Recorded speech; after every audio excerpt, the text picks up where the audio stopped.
Thank you, everybody, for coming today. I know that everybody has a lot of things to talk about today on November 6th, and I'm grateful that you decided for at least an hour and a half to talk about AI and economic history. I really want to thank first Paul Vinuka and Nancy Turco from the Rabinowitz Center.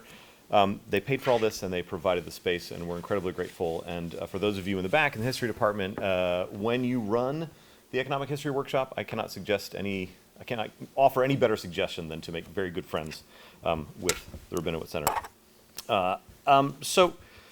Louis Hyman is here. He's a historian of work and business at the Agora Institute at Johns Hopkins University. He has published 2 books on the history of personal debt, Debtor Nation and Borrow, and a history of how American work became so insecure. He is currently working on a history of e-commerce. He's a founding editor of the Columbia Studies in the History of U.S. Capitalism book series from Columbia University Press, and he's the director of the History of Capitalism summer camp. He is standing that up now at Hopkins? That's the plan. Okay. Yeah, my life is chaos, so it might take a little while. If he pulls that off, I suggest you go if you haven't gone to the History of Capitalism summer camp, just because summer camp's fun now that we're adults. Okay. So I've only known Louis for a year. I've come to think of him as a weaver of miracles. I was just sort of sitting with him in an office, and I suggested that I was having some problems sort of pulling together a data set from 19th century newspapers that offered exchange rates between different American cities, and he said, oh, we can just like drop that in, and boom, it's there, and it works. We invited him because I sort of thought before spending time with him today, I thought of AI, sort of using AI in the archives as a skill, something that we would learn like a language or paleography. And I'm sort of starting to understand that something completely different. When you watch Louis' work, you realize that it's a library. It's a library of different tools, and they change every month or every week. And so I've started to think of him as a librarian of a library that never ceases changing, which means you live in a Borges novel. Congratulations. The tools that he's going to show you are not completely unproblematic. We're going to talk today about using data without context, which is a constant problem, both economic history, both practiced by economists and historians, and sort of what happens if we end up accidentally recreating the old cliometrics with new data. Louis is going to talk, and then Matt is going to respond, so we can hopefully have a conversation about some of these issues. But I think what Friedrich and I would like everybody to leave with today is a sense of wonder of sort of what is possible with these tools and how they can take stuff in the archives that would take you a month and literally make it possible in about 10 minutes. So we present your librarian. Oh, thanks so much.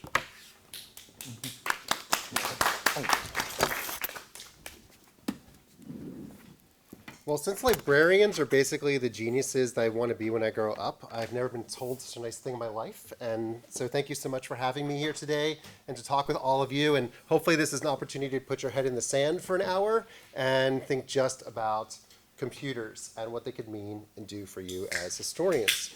Now, I want to start my talk with this image. And this is a picture of a document at the B&O Railroad Museum, where I'm doing a project with the people there, with portions of 2 different AI readings of this very common bureaucratic form that we've all seen in archives a million times and didn't know what to do with. Now, I'm going to return to later how this is done, how AI reads this, but I wanted to give you just a sense of where we are going. But first, I want to offer a suggestion. That though we like to think of our struggles with data are new, we are part of a multi-generational conversation over the relationship between data and history. Now, roughly considered, if you want a binary, there are techno-optimists and techno-pessimists. Who here is a techno-optimist? Who here is a techno-pessimist? I love you all. Okay. Now, those who think more data, more math, will create not just more history, but better history. And then there are techno-pessimists who see the patterns in data as intriguing, but generally secondary to the larger questions of meaning, which is counting obscures rather than clarifies. Now, the particularities of this debate takes many forms. But part of what I think is useful about briefly returning to an older historiography, 1974, in older history is how they pushed through this very unhelpful binary, just as I would argue we should do today. So I'm going to briefly talk a little bit about history. Now, before roughly 1970, the possibility of a mathematics, of a big data of history, simply wasn't possible. Without computers, the statistics beyond the basics were too hard to compute. And then came the university mainframe and new possibilities. And in the 1970s and the 1960s, there was a struggle over the challenge of the computer to historical practice. But the struggle wasn't simply about the computer. It was about who was using the computer, economists or historians. The main war over the soul of history and the computer was in economic history. And in this moment that so many of the questions that still haunt us in digital humanities and economic history were first asked, first debated, and incompletely answered. Now, at root, many of these debates were not over computers or data, but over what the purpose of history was and how to practice it.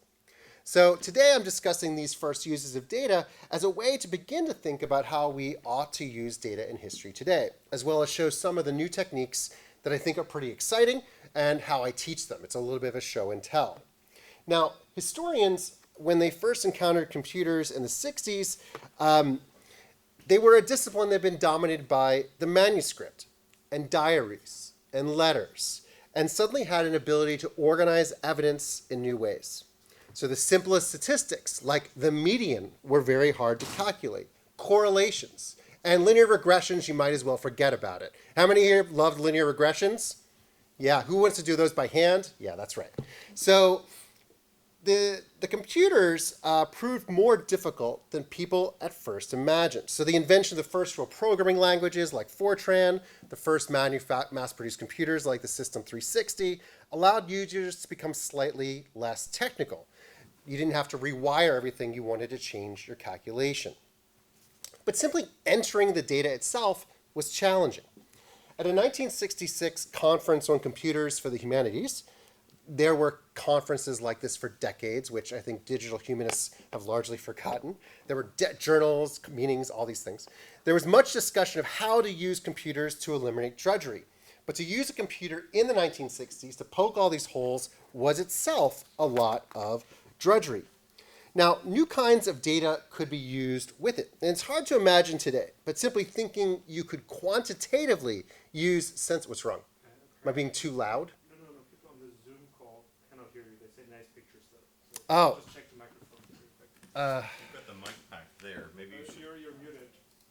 Yeah, there you go. Okay. Is that? Can you hear me now, internet? I didn't want to have a feedback. Yes. Okay, good. Sorry about that. I was doing a very inspiring context for all this. Okay, good. So imagine that, whatever that is to you. Now, it's hard to imagine today, but quantitatively using census records, tax records, or voting rolls was cutting edge. Now, these documents still had and have questions, and still today have questions surrounding them, but they are clearly useful things to count. So what social historians of the 1960s and 70s did was to use computers to count up communities and reconstruct them. By assembling data from archives, they tried to document lives that had been ignored. Now, one of these early projects was the Philadelphia Social History Project, centered at Penn. And this project, with dozens of historians, sought to reconstruct historical Philadelphia with a special emphasis on working class life, especially Black, Irish, and German communities. And the archives in particular allowed for a restoration of the Black experience in the antebellum North, which to that point had been unstudied.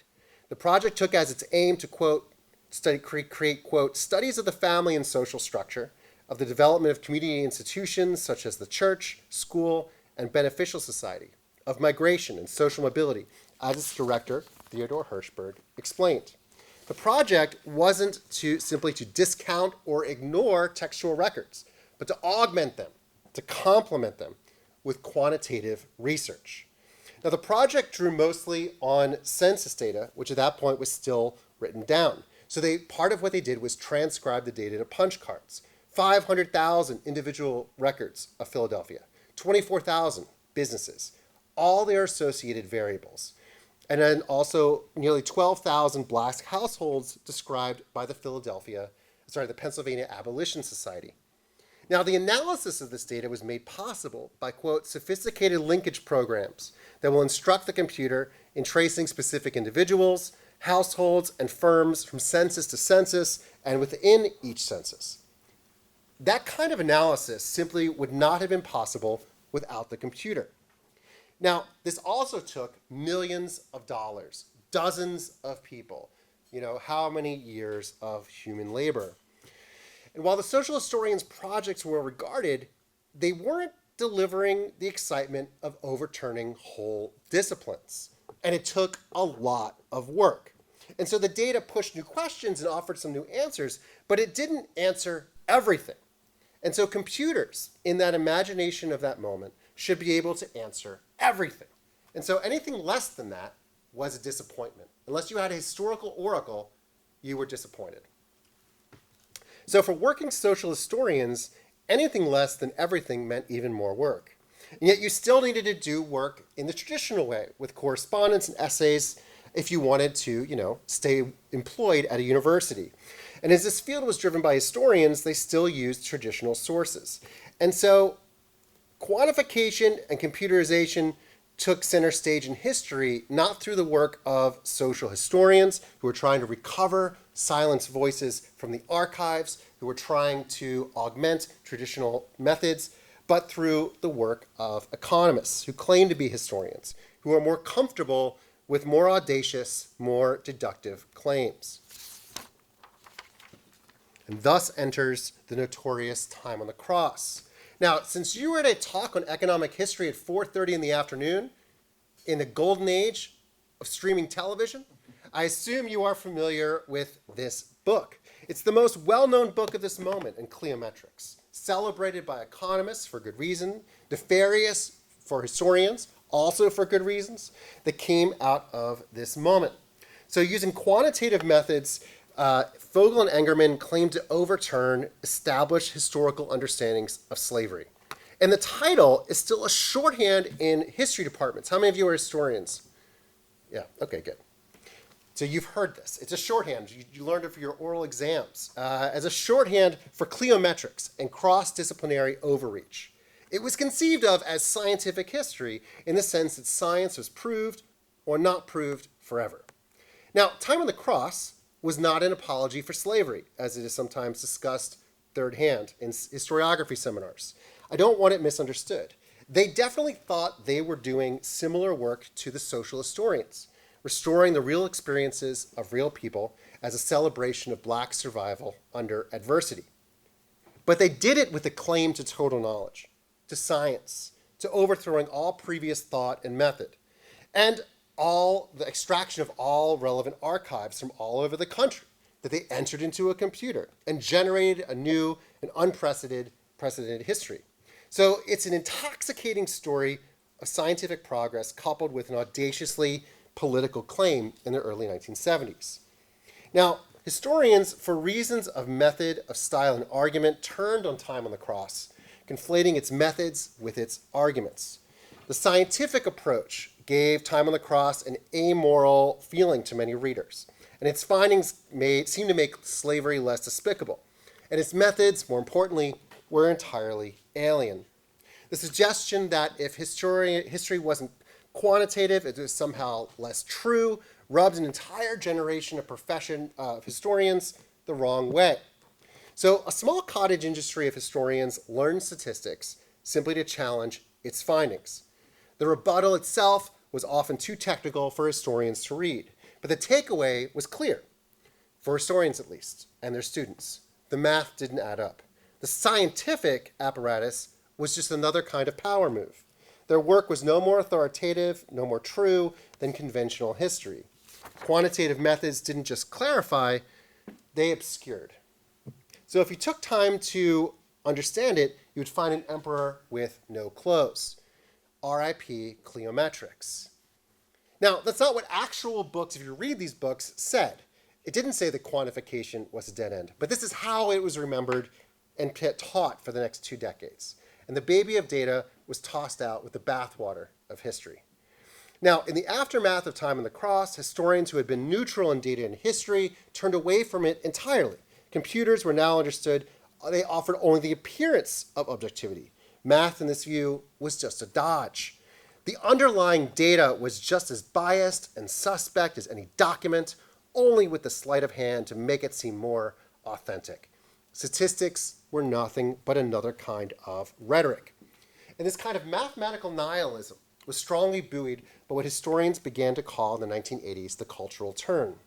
And this became a way of doing social history without statistics. Now, personally, I think cultural history is great. I write it all the time.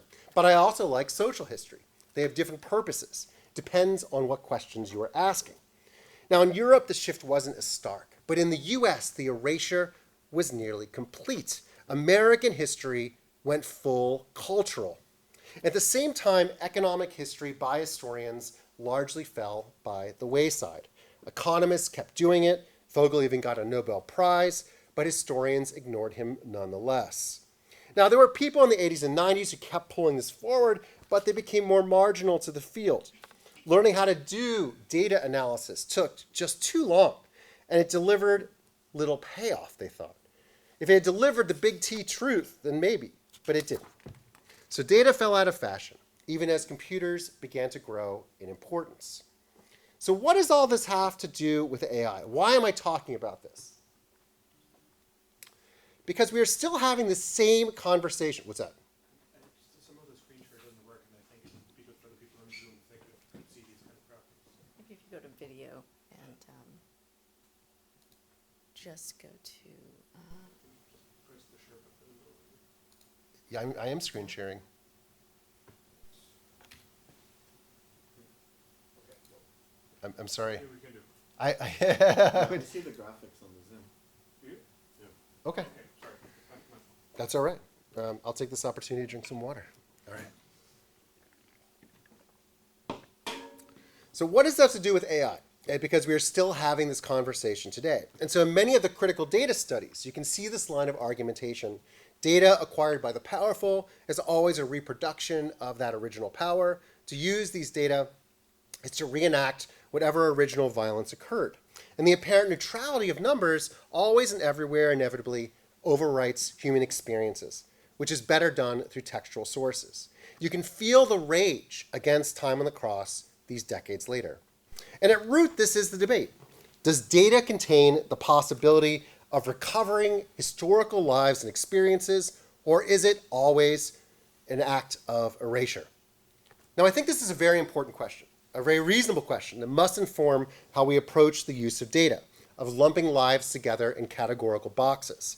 But I also think there's another way forward that doesn't end in a kind of data nihilism, that leans into this other data lineage that's been largely forgotten, that lineage of the Philadelphia Social History Project. And today, in 2024, unlike in the 1970s, you don't need to retrain for years, get millions in grants, or work with teams of dozens to do this kind of work. With the AI, the computer isn't even that hard to use anymore. There are no cards to punch. You can make the computer read documents for you. You can make the computer do the programming for you. AI is liberating vast swaths of the archive that have effectively been closed to us before. All those business records you didn't know what to do with, all those bureaucratic forms, all those probate records in longhand listing objects here and there, boxes and boxes and boxes, the vast majority of archives. Now, if we could pull together, could offer us more meaning, more lives.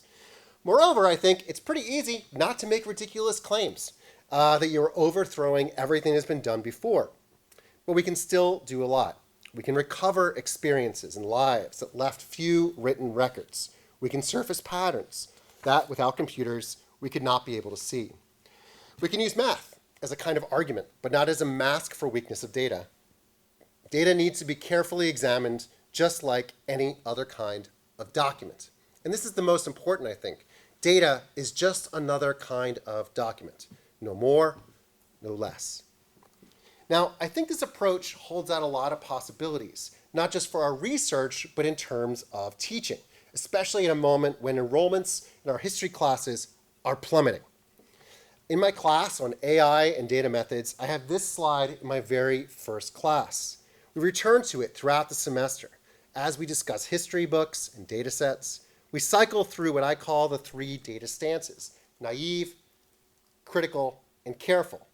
And instead of asserting that one is always correct, I encourage students to adopt different viewpoints on data and think through the implications of that stance as they work through their engagement with a data set, because each stance is appropriate and useful in different moments of data analysis. And that simple idea, that adopting different viewpoints and approaches to data, is astonishing to them, even as it is obvious to you, all of you, who are historians, who think already of data as a kind of document.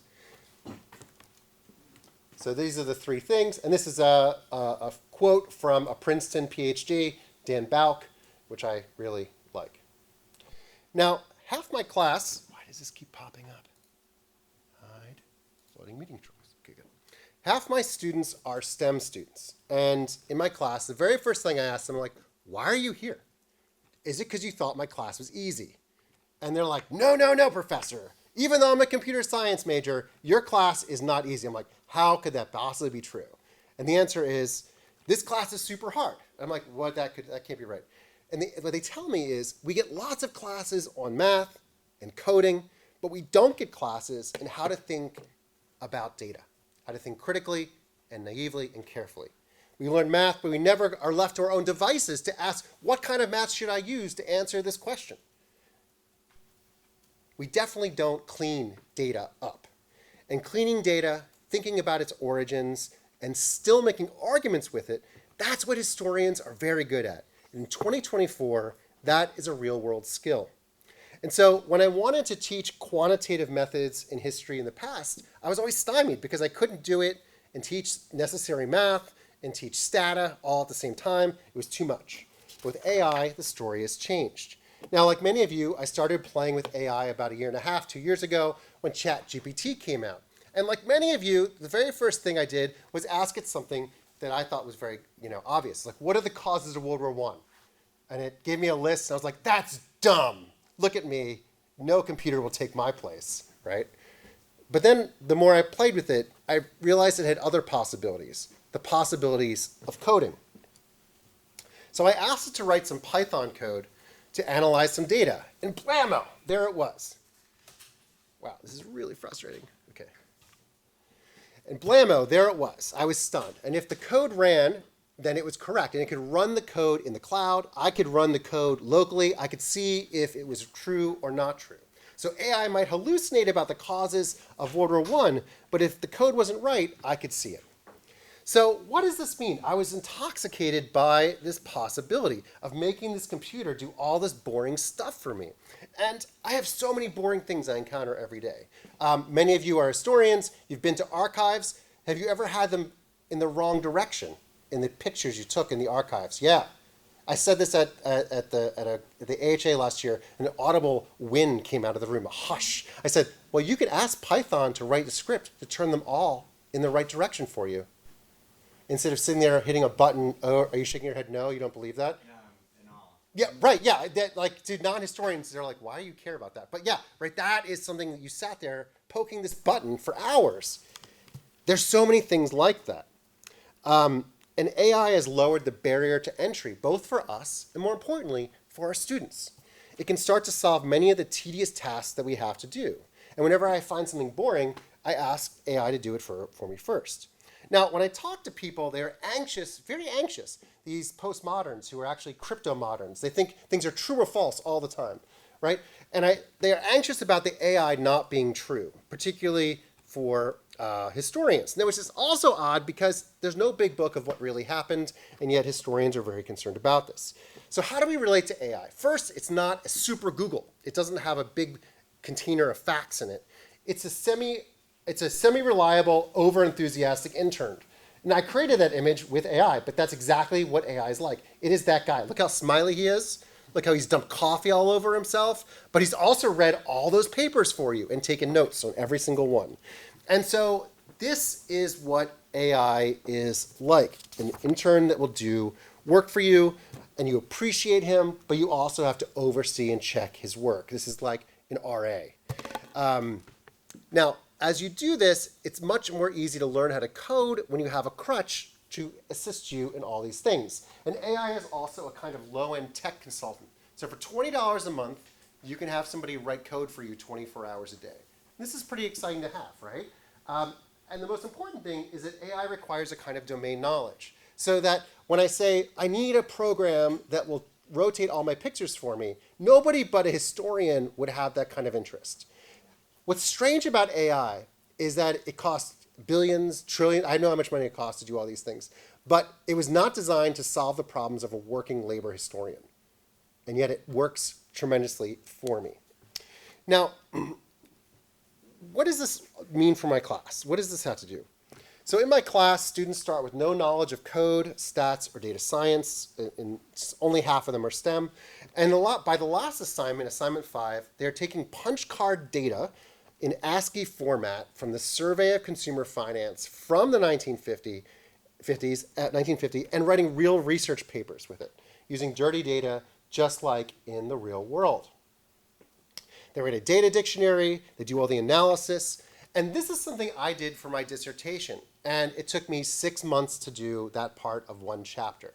I give them 2 weeks, and I don't tell them how long it took me, and somehow they do it. And they do it because they have access to these kinds of tools. Now, how is this possible? Well, the approach I have is that you don't need to become a computer scientist to code, just like you don't need to become a linguist in order to write. Because what's interesting about my sentences is not my grammar. The coding is interesting because of the history questions I can answer, not the coding itself. The coding is entirely boring, and people have done it a million times, and that's exactly what AI is the best at, reproducing things that have been done a million times. Now, computer science is a rich discipline that considers information abstractly, whereas coding is a very specific way of talking to a computer. Coding, in this sense, is just like writing, or in my case, reading. Have many of you seen this book before, French for Reading? I encountered it when I was in grad school and I had to take 2 language exams. And I'm an American, so obviously I'm terrible at French and can't do German very well either. But I spent time with this book, and in about 6 weeks, I could kind of almost read French. I could certainly pass the test, and this was 20 years ago. But what's interesting to me is that you don't have to have a complete mastery of something to use it in a particular way that you need it. And that's how I think about coding, as Python for reading, French for reading. And you can read computer code even if you can't write it. And in the era of AI, where you can ask the AI to write computer code for you, you can do just that. You need to be able to problem solve, you need to abstractly think about how computers work, but you don't need to be a real programmer. But you do need, more than anything, to be curious.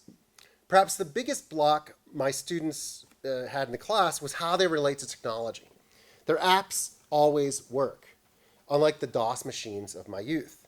And so the class is as much about resilience and overcoming frustration and problem solving.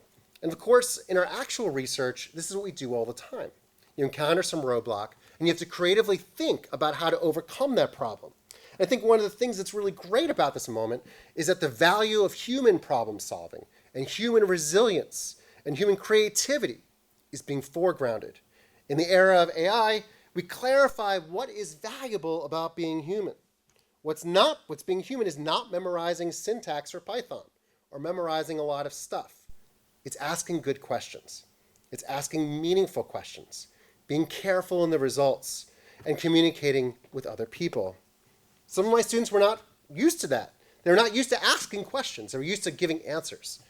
They were more accustomed to memorizing things, and this made me very sad. So what does it mean to foster curiosity? This is what it looks like. I know a computer can do OCR. I know it can do it in Python. Maybe I have no idea how to do it. It's really just about humility and asking questions. I don't know how this works. Why does this work? And then start figuring it out. And this is one way to think about the division of what is appropriate for humans and one way what is appropriate for machines. Now, Now, we are running out of time, so I know I'm talking more than I should. So let me show you some of the things I've been working on and teaching on to get a sense of what's possible, what I'm excited about. And they encompass two basic points. One, that AI is lowering barriers to using computers as tools, as opposed to just as typewriters, as tools of automation, as opposed to just nice typewriters we walk around with, which is really important to think about the productivity paradox in relation to that. Also, how AI is opening up archives to large-scale reading. Okay, so I'm going to show you a few things. This is exactly how I learned how to do OCR the first time. I didn't know how to code in Python 2 years ago. I just asked the computer to teach me how. Okay, so using ChatGPT, for instance, we can do work in minutes that it took the Philadelphia Social History Project months to do. I'm going to show you exactly how I do it. I'm using the actual data from the project. I upload it to ChatGPT, and I write perform basic data analysis.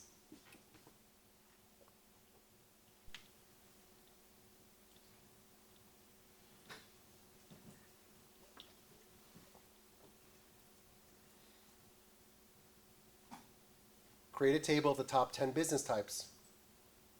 And there you go. That didn't take too long, did it?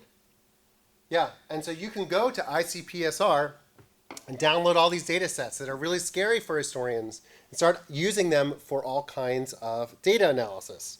Now in the class, one of the things I like to do is think about OCR. So one of the projects I'm working on is the Sam Gompers papers. And so you have things like this, and you think to yourself, we can't OCR that, optical character recognition. We can't have that work for us. In the class, and this is what I taught in the spring of 2024, I would do this differently, but you can ask ChatGPT to write you code that sends it off to Google to process into an image, the Google Vision API, and you can ask Python to chat to write you code to get it processed with at that point the cheap good version of ChatGPT, and you would then get very good OCR. So this is what you can get to very quickly in this way with that kind of system. The way I would teach it now, and this is interesting that this is just last spring, this is from 2 weeks ago, there was a new version of an open source AI that doesn't cost any money, unlike ChatGPT, and that this is what it generates. You just plug in the image and out comes the text. And also you can ask ChatGPT to write you software to do that. Now what's also very interesting, and we do this in the class, is combining OCR with other kinds of tools like network analysis. So you can take an old book like this, The American Labor's Who's Who, and you can say, well, what are the relationships between all these labor leaders in this year? You can load it up, analyze it, you can start generating network analyses, compare them. This is the comparison of the Wobblies and the Farmer Labor Party, which if you're a historian, you're very interested in. If you're not, you're like, what are those? What are you talking about? But you can use this is part of a whole lecture on how to use network analysis to analyze relationships. These images are all generated in ChatGPT. They generate the code, and then I can run it locally or in the cloud and to generate these kinds of images. Students also learn how to do visualization with mapping software. So if you've ever wanted to make historical maps, you've gone to NHGIS or the National Historical GIS, and you can download data. You can download the mapping files to give you these nice historical shapes. And you can use Python just to make these maps. If you ever try to teach or use GIS, you know how hard this is in real life. And as you do it, you still have to, have a conversation, make the map this way, change these colors, but it's so much easier than learning how to use GIS. That's my teaching. In terms of research, I've been working on a project called Big Labor, Big Data, with this guy, Sam Backer, at the University of Maine. And there's two main parts that we're doing that I think are pretty exciting. The first is working with the Sam Gompers papers, which are about 300,000 letters, to think about how we can improve OCR by training. How much data do you need to train OCR? And the other project is with the B&O Railroad Museum, which has 16 million pieces of bureaucratic forms, and using that to extract information. So one of the things that's very exciting about this is this idea of structured data. So when you read these documents with an AI, it's not just the text itself that can come out, but a summary of the text. The individuals, so this says James Goodwin, Secretary, International Union of Steel and Copper Plate Printers, his address. And once you have this kind of structured information about entities and people, you can begin to create databases of information and make new kinds of connections. So in various ways, you can do this. So you can have an AI-assisted wide reading of an archive, enabling you to not just have search, but to have a structured kind of understanding of what's in there. Now, once you have these kinds of things, you can then put them into an AI to have a conversation. I'm going to skim this a little bit. This is from a paper Sam and I did earlier on the steel strike of 1919. We're very curious about what happens. Gompers at that point was abroad, and what does it look like? What do the letters all look like? So we took about 13,000 letters, scanned them, put them into the AI, and started to have a conversation, asking it, can you point to textual evidence that Gompers was supportive of the strike? An outrageous claim. We know as historians, this is not what Sam Gompers was all about. But what's really useful about it is that the AI wasn't correct, but the AI was good at ferreting out key texts that you could then use, that you ordinarily could not have processed, right? I can't read and remember 13,000 letters. But what I can do is have a conversation with the AI around the structured data to try and see what letters are most important to the arguments. So close reading, historical reading, expert reading is still very essential in these kinds of things. The other kind of thing that we're doing is we're building a custom database front end for the B&O Railroad Museum. And I'm pretty excited by it. If we have more time, I'd demo it for you. But the software itself is written so as to be agnostic to the underlying structure of the database, so that all these different documents have different kinds of information in them, right? We want to be able to use that as we go along. Data like this. Data about an X-ray that someone got on their ankle. Once you have this, you can use these kinds of documents to create structured data. And this one is about ankles and medical stuff. There's other kinds of data in these forms. As you can see, there's all kinds of stuff. So you put this together, and you can search these kinds of documents. Now, one of the things that's interesting to me is what would we want in an archive front end, a database front end, as historians? And for me, I want to see all the data, and I want to see the document at the same time. And so when I built it in this exact way, so that it would lay out all the information. I'm not a designer, obviously, but it sort of laid out all the metadata and information extracted, and then also had this document on the side so you could check it as you go along. And what's interesting about it is that all these different kinds of data, they pull out, it restructures itself as it goes, and there's controls over here to do the sharpening and image modification that we all like to have. Now, errors still exist, right? This says Weston. He lived in Weston. He actually lived in Weston, West Virginia. So there's different errors that are going to happen. But this is why we have the image there as we look at it. You can search by search terms to see what the terms are in there, by phrases or by words. Okay. So this is just a brief sample of different kinds of things you can do with AI. So I'm just going to end here. But I want to say one thing before I stop. And I think that we as humanists have a real opportunity in the era of AI to foreground how data is just another kind of document. Even my students who had taken statistics were used to answering problems on tests, not asking questions that required the use of math to answer. They had not practiced the careful, curious thinking that is the core of what history is. And in the digital age, I think few skills matter as much. And historians, if we choose, are in a place to teach them. In the recent past, history was a popular discipline that taught about the past, but also taught key skills for the workplace: argument, writing, interpretation. And in today's world, by neglecting data, I think we are missing a really important part of what we ought to be teaching. We are missing an easy opportunity to rejuvenate our classrooms and enrollments. So questions in the era of AI are all that matter. Questions are what make us human, and AI clarifies what is valuable about us as thinking humans and what we should let a machine do. And with the advent of AI, the role of human intelligence, but above all, human curiosity, is resurgent. So in doing so, we are actually at a real crossroads in how we write history. We have a chance to really integrate its use with more conventional historical methods, enriching both, stretching ourselves into new archives, new arguments, and new students. Thank you so much.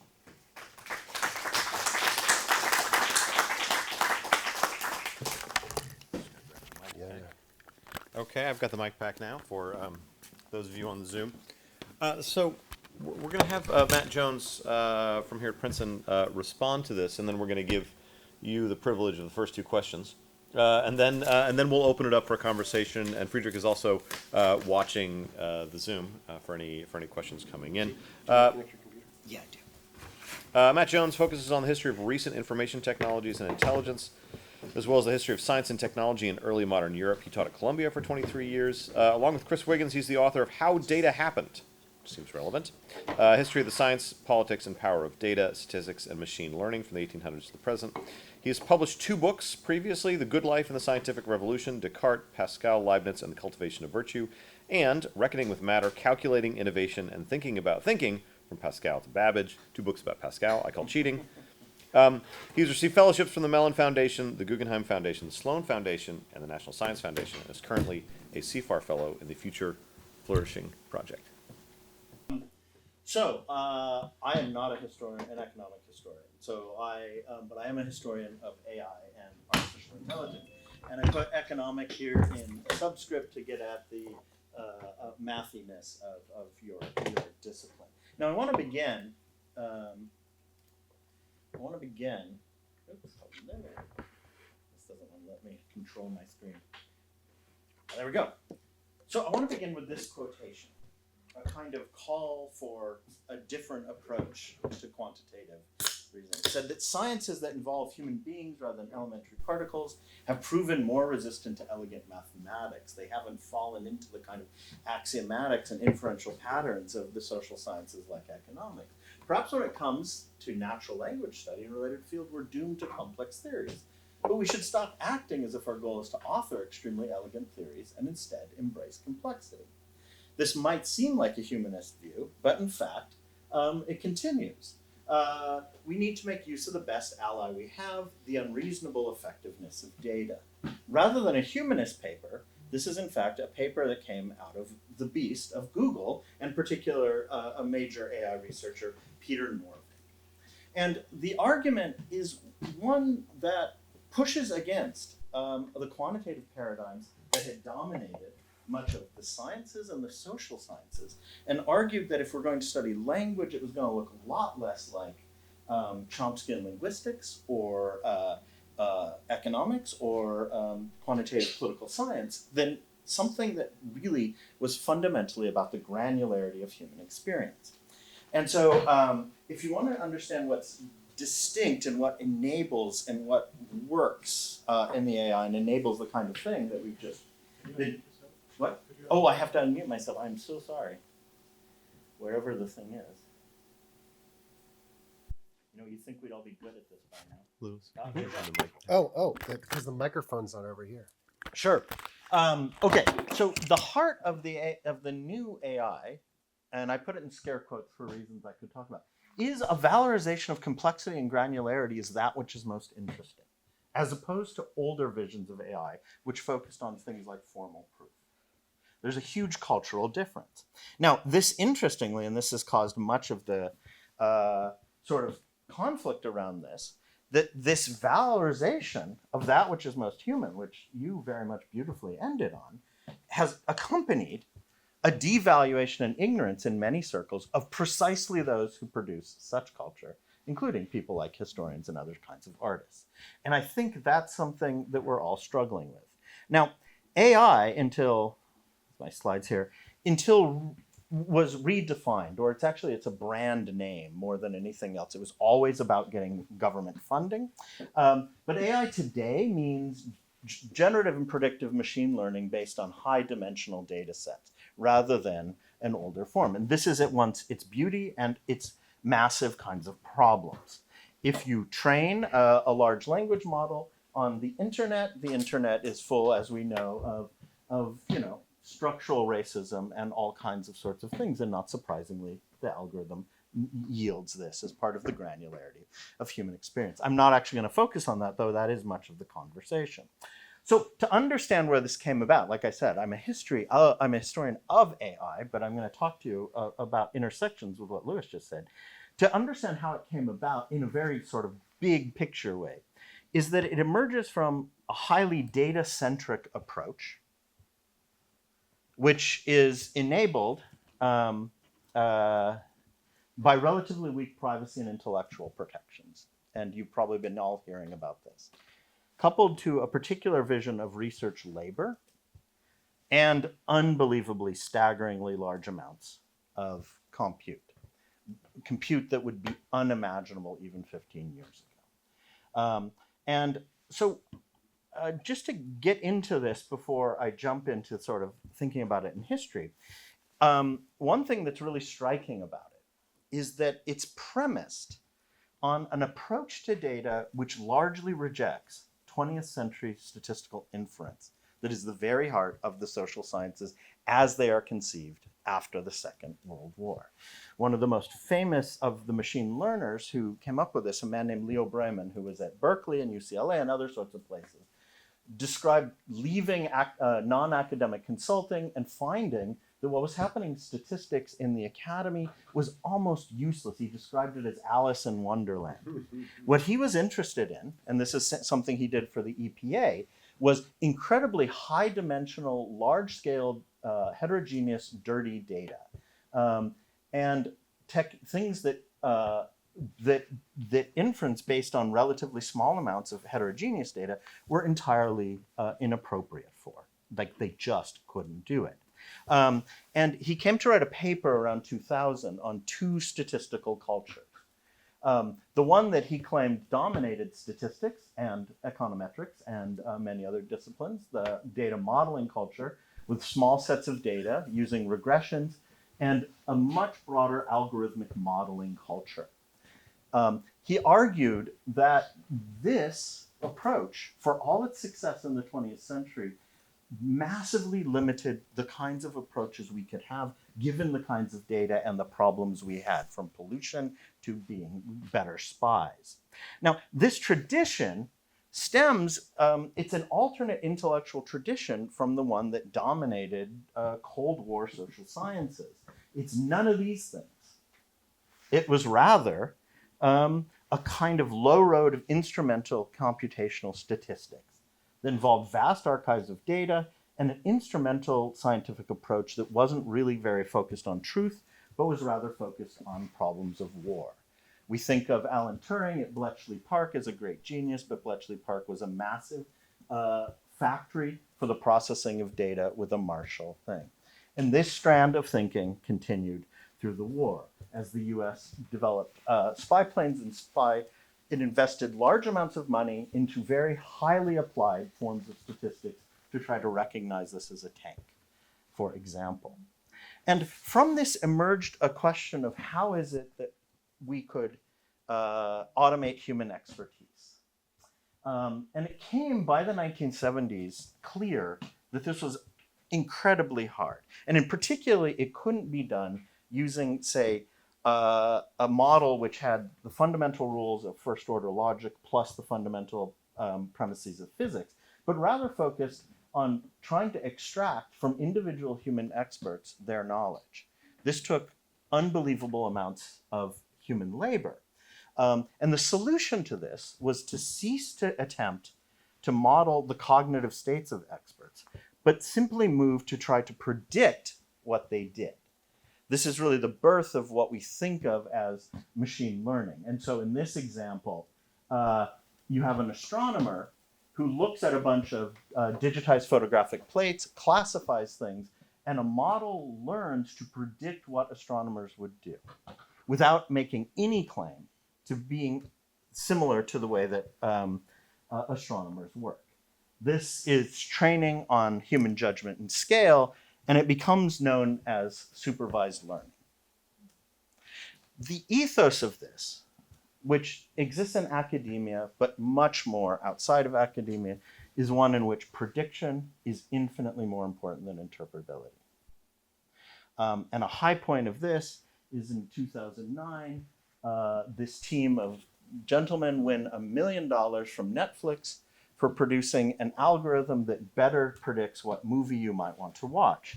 The model looks like this, and to see how, and it gives you a sense of how radically other this is from, say, a regression.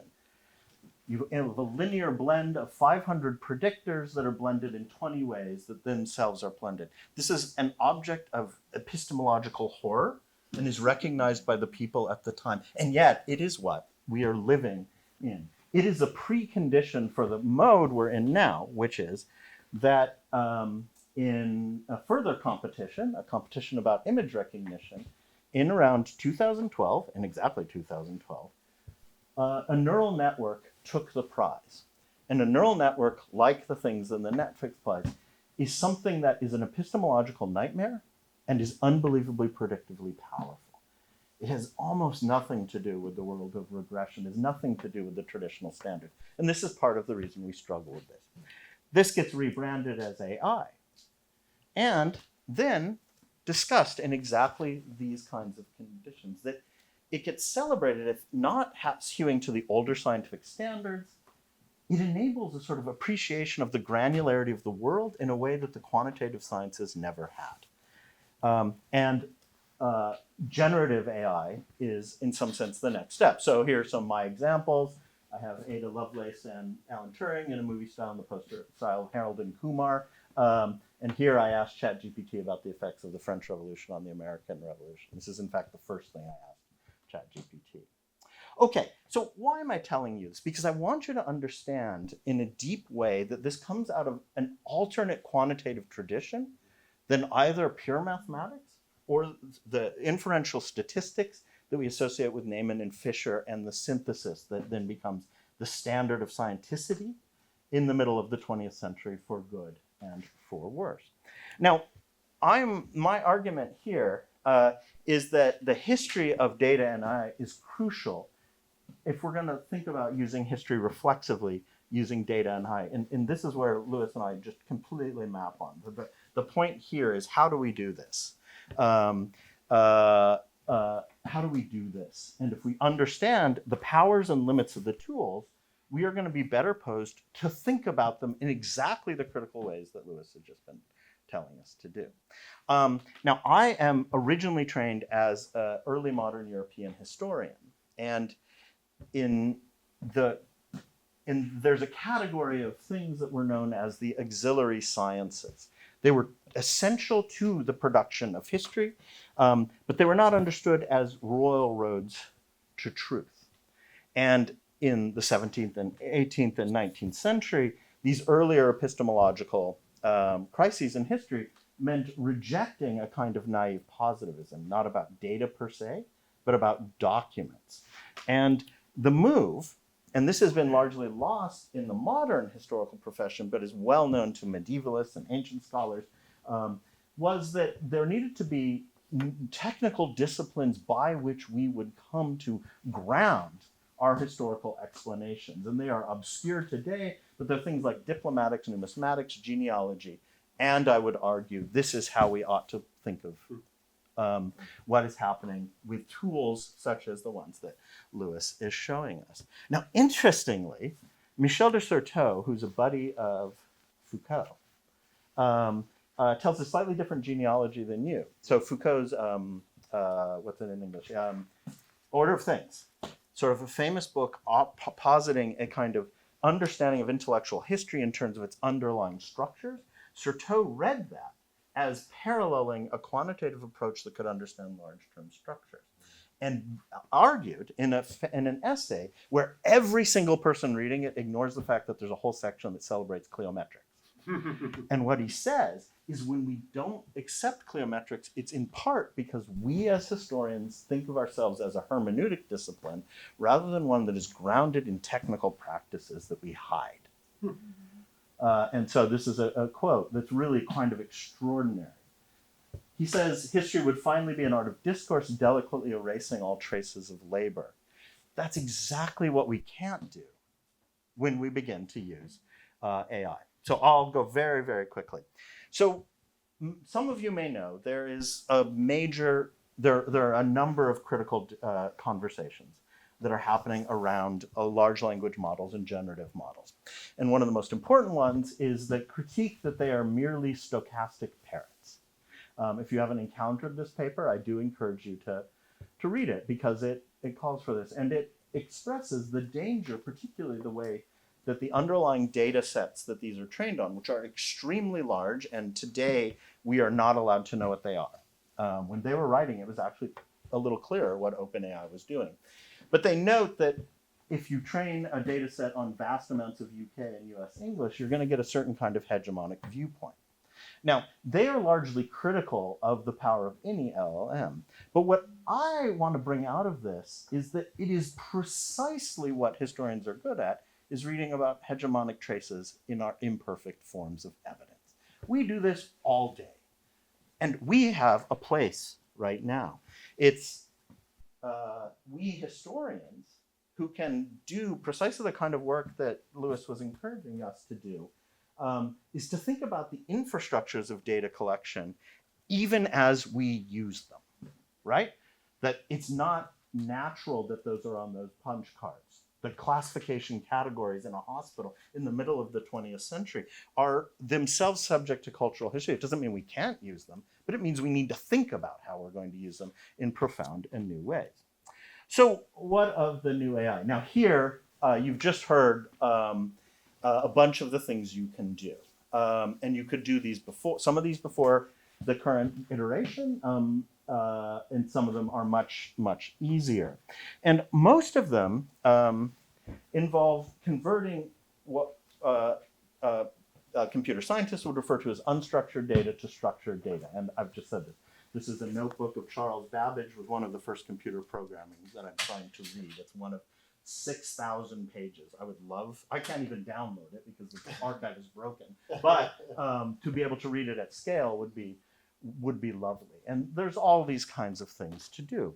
Now, the issue is, and here I'm so with you, is how to teach the critical use of skills and data sets. Because my time is short, I'm not going to talk too much about this, but I've been doing this for a lot of years, about thinking about how we get humanists and more technical-oriented people in the same room and read key moments in the development of statistics and later machine learning, and think about the significance of what this science was and what it claimed. So this is from the paper that essentially invents the idea of a general intelligence and uses PCA to claim that it is in something of all human beings, one of the most contested and maybe problematic statements in all of human history.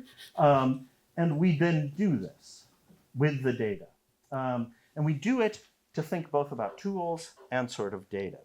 So I want to just talk briefly about the new possibilities because of LLMs. And I just want to build on what you were saying. So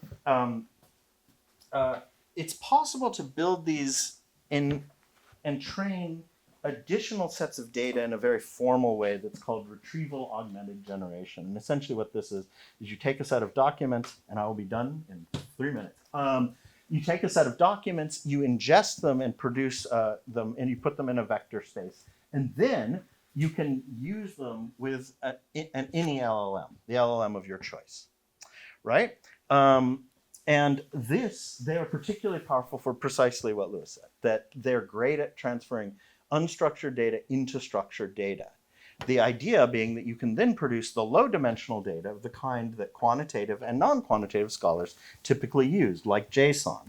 And I'll just give you an example. And it's going to build on sort of where some of this is in the computer history I mean, in the computer science world, this is a product that Microsoft would love you to use because they want you to be buying some of their space. But they offer this quite remarkable way of doing the kind of network analysis that we just heard of.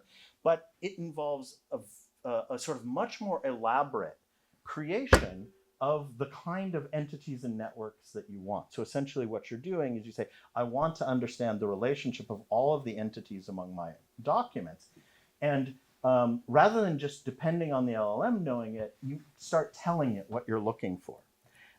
And this is so-called prompt engineering.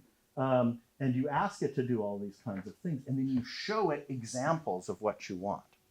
So it's a sort of more precise targeting rather than just sort of using the LLM it sends. And then you dump this, just as Lewis was explaining, you take this and then put it into traditional packages. So those of you who've ever done any network analysis in Python, this is, you just take what you've developed and it puts it in there. So, I mean, this is exciting and powerful, but it's also a kind of challenge to some of the epistemic virtues. Because as I told you before, our best predictive models, it turns out, are the least interpretable. We don't really have a clue how this works. Now, is that a problem? That may be something we think doesn't matter.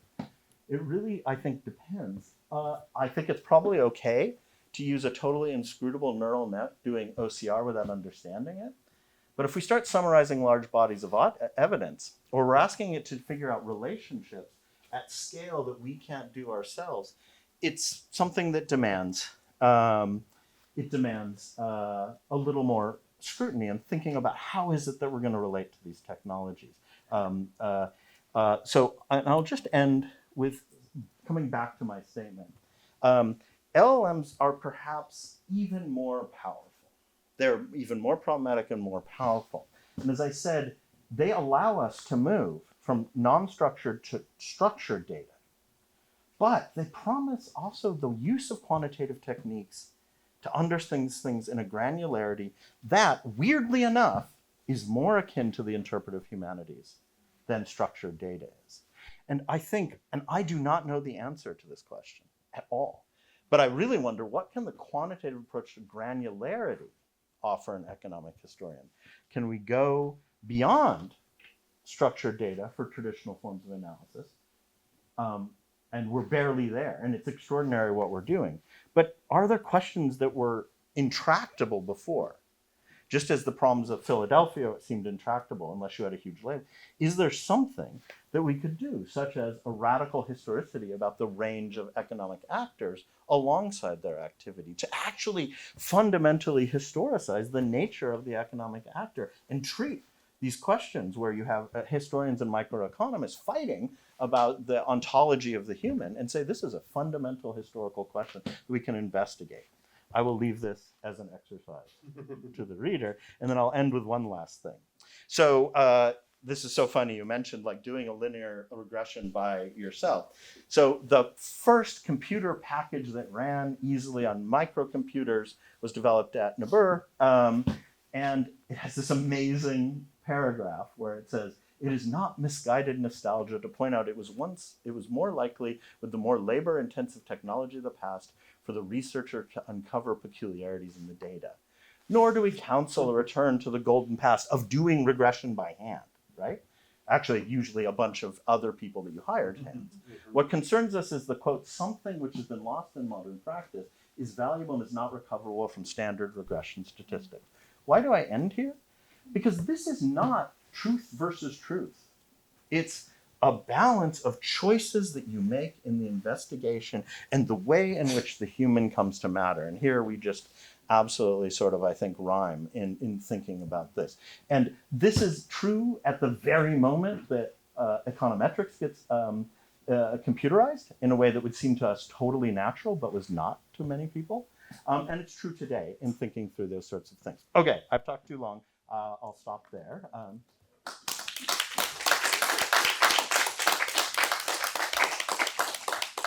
So I want to give you the first maybe question for Lewis, but I'm happy to, let's open it up. I just spoke. great. So before we open it up, I just want to ask, so one of the things that I've been noticing is that there's a bunch of references that you put up there that flew by that I'd like to sort of capture as a syllabus. And I think in both presentations there was that. Is anybody interested in sort of having me send around references of stuff that's in Lewis's class so that it's something that we can look at later? If so, put your... Can you turn on the video Oh, what do I want to turn on? so the people on Zoom can see you? Oh, sure. Go ahead and put your name on the... and email on that. And I will send it around. And then just angle the cameras. Yeah, we'll sit real close. Oh, Uncomfortably close. Um, We go to the same shirt store, apparently. yeah, exactly. so go ahead and... Thank you for the presentations. I have a very banal question, maybe more for Mr. Hyman. How do you cite all of this? Do you acknowledge that you've employed ChatGPT or something for the work, right? Yeah. And I guess that's more also a question of, I mean, if there are discussions and bibliographic conventions for these things, I mean, is there an emergent Chicago manual of style for AI use Yeah. or something like that? So I'm just wondering. What would Kate Turabian say Exactly. about this? There's like a Yeah, I mean, I think it's important to acknowledge that I use this to write code. I don't use it to write. I think it's actually a pretty bad writer, but it's very good at writing Python code. And if when I publish things, I'll probably acknowledge that I had assistance in it. But to get it to do something or anything more complex requires many, many iterations. There's a lot of iterations where it writes something, I get an error, I take that error, I put it back into the chat. I'm like, why is this error happening? I think it's this. And we go back and forth in this way because it is so incompetent in some ways. It's not a miracle device. But it's amazing what that iterative process can do. But at the same time, I'd also ask, like, do people cite Microsoft Excel when they're using a tool? I mean, I guess it really would depend on how you want to surface your own process. I mean, Yeah, I mean, I think there's, well, first of all, there's a brand new Chicago manual style, Yeah. which I have not seen and includes much stuff about the how do you cite a Twitter post. But you know, a lot of the emergent practices are going to build upon the best of what a lot of scientists have done, in which there's increasingly the inclusion of technical appendices and the availability of data insofar as it's possible on in various fora. So code put on GitHub, like I didn't show you. I was going to show you some examples of notebooks. They are just out there on my GitHub, and anyone can look at them. So I think those conventions are developing. We don't do method sections about how you do iterative code design, but you don't do that when you're writing code anyway, right? Though you might talk about some of the fundamental choices that you made in doing certain kinds of, you know, what is essentially kind of, it's very educated guesswork in many cases that enables you. So I have to say, though, in my class, I have, when students turn in their papers, I have them turn in their code, which has to run on my computer, so that I have them write a very short description of why they wrote the code that way, or the technical kinds of apparatuses, how they thought through this. And then I have them write a totally normal history paper. And, you know, as a way to make, because part of what I want them to do is be able to move from that sort of technical analysis to just normal, like, in this year, this thing happened for this reason, without weighing down the text in the way you might get in a scientific paper. yeah, absolutely. That's a good question. I just have a point of a slide that you showed about the relationship of the French Revolution inspiring the American Revolution, which is, of course, a historical reverse. Absolutely. So is that fiction then? I mean, what was the point of that slide? Could you clarify it? Well, I mean, it's always a joke that we will ask that of graduate students, and so I use that slide a lot because it does speak to the problematic quality of these LLMs, which are not trained to tell us truths. They are trained. They have a vast amount of linguistic data embedded into them. Exactly how exact that corresponds to the documents is a matter of major litigation, but they are trained to please us through a process called reinforcement learning. So it's there as a caution, because the issue that you said once in one of your prompts, don't hallucinate. This is a totally unsolved problem. Or a very new creative approach to literature. Yeah, exactly. Where you have writers imitating earlier writers and that whole.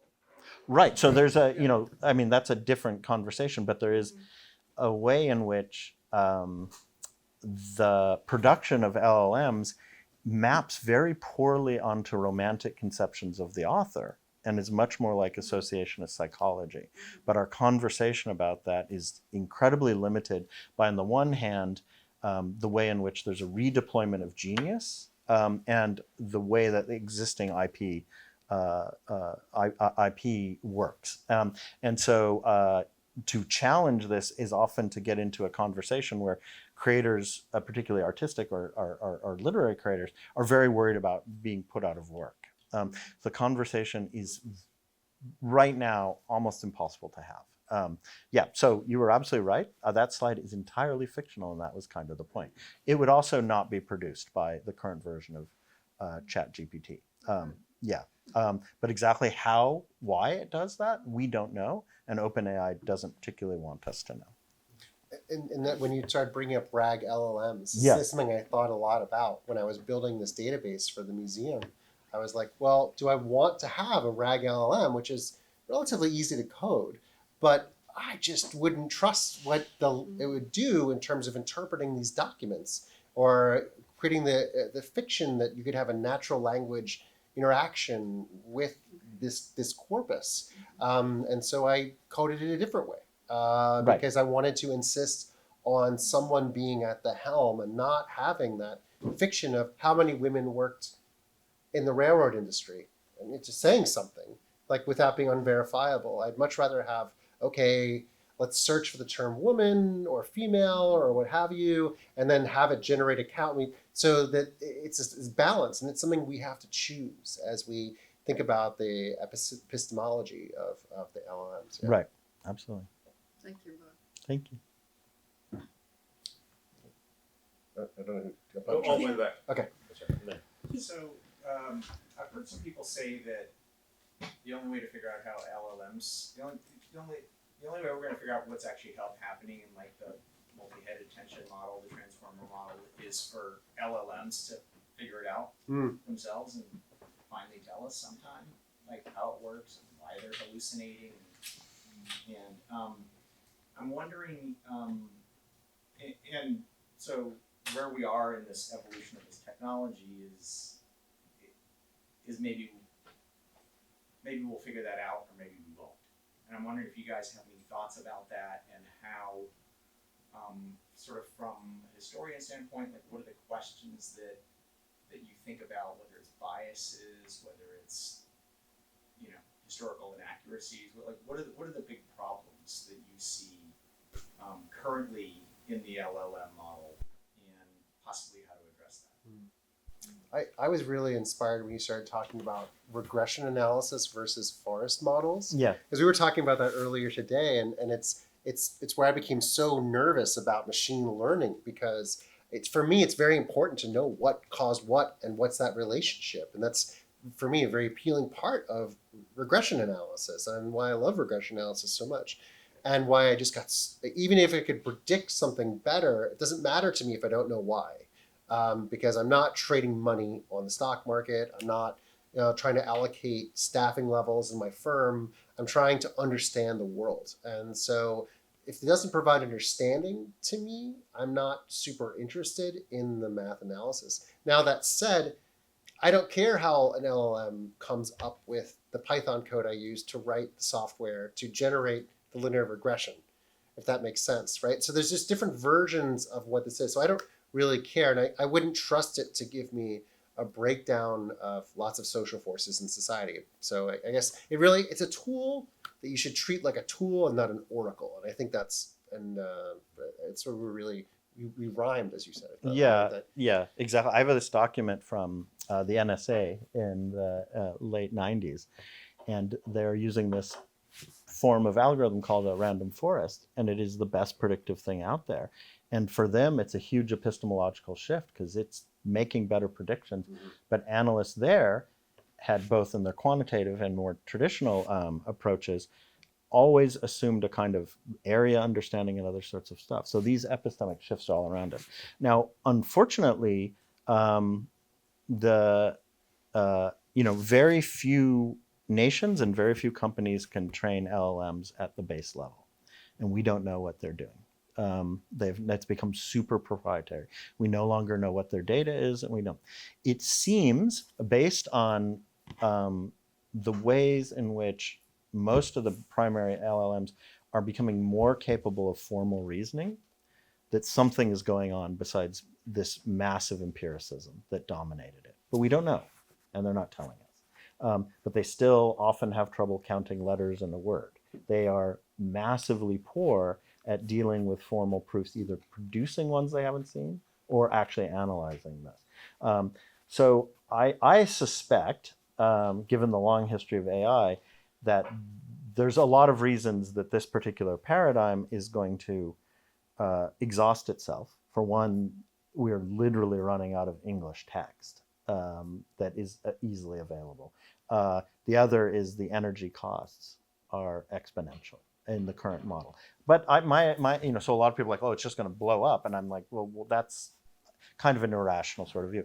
Unfortunately, there was a moment 5 years ago in which there was a kind of more academic openness to a conversation about this, but we don't know.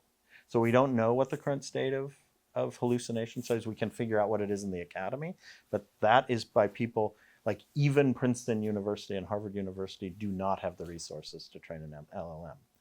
Taiwan wanted to, it cannot. It is not a big enough nation state. Yeah, I mean, I think, but what's interesting though is you can fine tune it, right? So, That's different. Yeah. yeah, it is different, but I think it's important so that you can take this basic one and say, hey, I want to specialize you in this particular thing. And so one of the projects we're doing with the Gompers papers is using the data from the Library of Congress to say, okay, what happens if we teach a large language model to read these letters? Do they get a better result than just using the base model? What happens if we train them on human transcription? What happens if we train them on ChatGPT using our open source models or our GPUs? And you can do that at a place like Princeton. Right. You'll need about 4 GPUs that cost about $20,000 a piece, and you'll need to go into a cluster and learn how to use that cluster. I have that at Hopkins, you have it at Princeton, that's possible. But if at the scale of a total ground up compute, it costs billions of dollars, and you can actually see the CO2 emissions if you look on a website called Hugging Face, which I can't believe is the name for where all this happens. It's so silly. But it shows you the CO2 for each model, the compute for it. Yeah, that's right. And I should say there is a lot of work being done now about how fine tuning, or what I was talking about, the RAGs, can involve forms of source citation that gets around a lot of the hallucination issues. This is very active. So if we fundamentally can't deal with hallucination, so you can put these things together and have something that tracks where in each document it found the kinds of things it did, even if you don't understand how exactly it worked. So the documentary things, a lot of people are working on that and very aware of it. The fundamental unknowability of how it's working is probably not going to be resolved, because that fundamental unknowability is part of why it works. And it's a major question why it takes, human beings can learn a language with about 10,000 tokens, and you need about 10 million for a computer. We don't know why. It's an open question. First I wanted to say thank you for this amazing conversation, drawing intersections between data and history. I'm sure all of our views on AI and history have definitely changed. I know mine certainly have. Cool. I wanted to ask though, what are the main challenges you face when using AI to conduct research, and specifically, what are the limitations to how AI can be applied to historical data when the data sources themselves are incomplete and potentially biased? I mean, I think the hardest part for me is imagining what I can do, right? I've spent most of my career doing things a certain way. And so it's only accidentally that I start to think, well, what should I really be doing? If I had 10,000 undergrads who were willing to read papers for me all day, what would I have them do? Right, imagining what that is, and to think about, what would that mean for the kinds of stories I could tell? I think we're still in this moment, at least I'm in this moment, where I just feel vertigo over what is possible and and trying to think through what should I do versus what shouldn't I do, what kinds of claims can I make versus what claims can I make, and so I think Matt knows much more about the history of science than I do, but trying to rely on this older history to try and think through some of these issues, the way that history is always useful for thinking through. This is the value of auxiliary experiences, right? That you live one boring life. Like I live one boring life, but there's all these other lives that people have lived, and I can learn about them, and that's the magic of history. And it can guide you as you have these auxiliary experiences, and that's why I keep touching back to the Philadelphia Social History. I actually corresponded with Theodore Hirschberg about it, and he was so excited to hear that AI was being used in this way, and told me I had to get back to him about it, and hopefully I will soon. Sounds good. I don't have much to add other than one of the key limitations in all of these is that they, to do most of the things we want, you need quite a bit of few tokens, and world languages are not available uniformly. So these things work enormously well on a small set of languages. So there's a major project in Taiwan to be working with. There's a major project in Taiwan, but it turned out there wasn't enough simplified Chinese.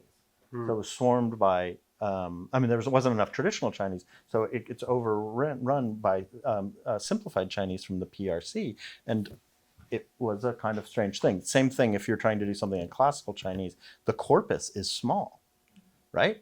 And these things don't really work with that, as well as living languages, and there's very active efforts for people around the world to try to capture as much as they can and train these in various languages.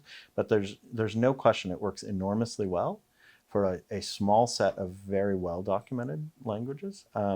And it's a very active research site, but it's just going to be a challenge and not as useful. But again, why there's this threshold of so many tokens for these things is an open research question. Ideally, it will be surmounted for environmental purposes as well as access. I'm not doing that research, but that is a key question. Last question. I'm curious too. I think one of the biggest challenges when it comes to using AI to sort of analyze historical documents comes down to the prompt that you give it, sort of the question that you're probing it with. I think because a lot of AI models are based on the idea of reinforcement learning, a lot of the times if you try to make a claim, it'll cherry pick data to reinforce the claim that you're making, that you're stating. And so I think that also ties into the historian's idea of like not bringing in your own biases when you're trying to analyze a certain historical text, but sort of how do you safeguard against if there's a huge text, 1,000 pages, and you physically don't have the capabilities to read through everything, how do you know that ChatGPT isn't just picking the information sort of that it wants you to see that supports your claim, where potentially 90% of the book says otherwise? Thoughts about that? You do a lot more of this than I I do. I guess it depends on what book you're reading, right? Like how subtle is the book? How important is the answer? How much do you want to trust it? And all the time when we look at documents, we think, does that make sense? Is that a reasonable claim? Are there more alien invasion movies in the 1950s because there were more aliens invading Earth in the 1950s, as one of my undergrads once argued to me? I said, well, that's fantastic. Let's see the evidence. And I think that's the kind of thing where, when I was trying to see how useful it would be to think about the 1919 steel strike, it started making these claims that were 180 degrees from all the historiography I'd ever read. And so I was like, that seems dubious. Why do you think that? The same kind of conversation I would have with an undergrad. I'd be like, why do you think that? That would be, what is the evidence? And then what was interesting to me was that this adversarial relationship, which would be so uncomfortable in real life. I feel very comfortable with an AI. It has no feelings. So I could be like, you're a moron. Why do you think this? But it enabled to surface certain documents. Maybe there's other documents too, but it surfaced particular documents that are still the real documents. I, as a historian, as a reader, can go and look at them. And so I think this adversarial relationship with AI is quite useful in interrogating, having it when it does these mass readings. But I would be very suspicious of things that just were, generated by the AI by itself. Yeah, I mean, I think there's no question you need to use it. You need to ask it questions in a lot of different ways with different kinds of problems. And they've proven weirdly sensitive to the sort of meta instructions you give it about what kind of entity to be.